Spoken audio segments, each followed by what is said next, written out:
Episode 12, The Whole Truth, The Disappearance of Scott Gold. Some say Highway 1 is being widened to relieve traffic.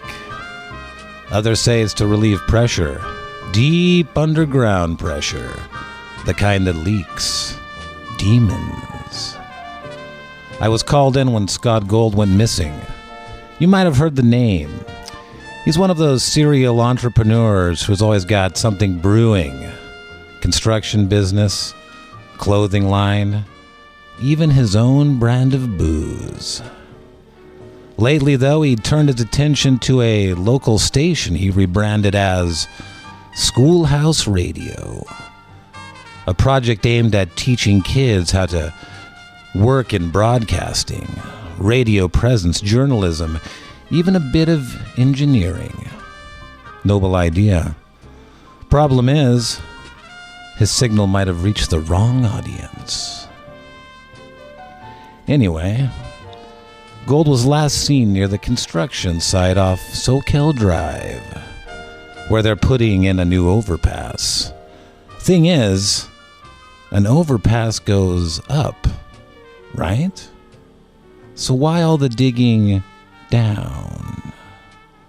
Locals remember the flea market that used to be there. You could buy a broken ventriloquist dummy, a taxidermed iguana with a monocle, or a briefcase full of cassette tapes labeled "Do Not Play." So yeah, weird things have always come out of that dirt. But lately, weirder things were going in. I poked around the construction zone. Nobody would talk except one guy who kept muttering something about pressure zones and the hiss of the hollow ones. I thought he was just another guy who'd been left on hold too long with Comcast, but then I found a tunnel dug deep under the site, reinforced, purposeful, lined with what looked like rebar, but was magnetic, like it was meant to contain something or someone. And there, at the edge of that tunnel, I found a radio, tuned to 1080 AM, and next to it, Scott Gold's Schoolhouse Radio media package. Burnt at the edges, still warm. That's when I heard it, a faint looping signal coming through the static on the radio.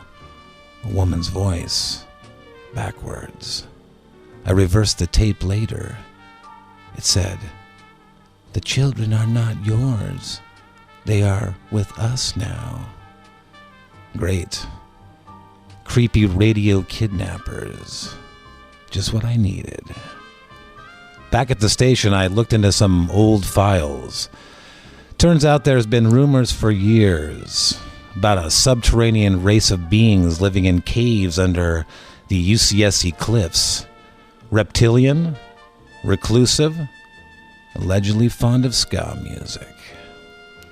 Was Scott trying to make contact? Or did he dig too deep into frequencies not meant for human ears? Later that night, I got a call from the road crew worker who claimed he saw Scott Gold alive, but changed. Said his eyes didn't blink right. Said his skin shimmered like an oil on a puddle. Said he was wearing a reflective vest, but underneath it was scales. If that's true, then Scott's not missing. He's recruiting. And whoever's behind this, they've got plans. How do I know? Well, someone left me a note, scribbled in red chalk, wedged in my office door frame. It was a poem, if you can call it that. Beneath the ground we bore and burn, for secrets lost and tides that turn. Our tunnels stretch where truth is thin. I found a raisin in my shoe. Yeah, that last line didn't rhyme, which means only one thing. The final stanza is back. I checked the poem for fingerprints, none, but there was something else peculiar. The chalk had tiny flecks of serpentine stone in it, the kind that only forms deep underground, the kind no human chalk manufacturer uses. Which means this node didn't come from a person, not a normal one anyway. You think we're just laying concrete? Buddy, we're laying the groundwork for invasion.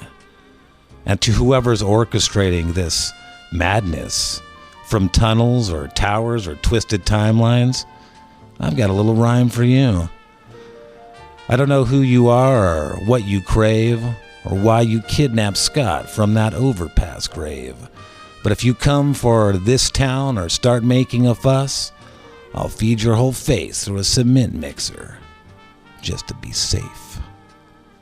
Billy Armi, signing off. Until the next mess.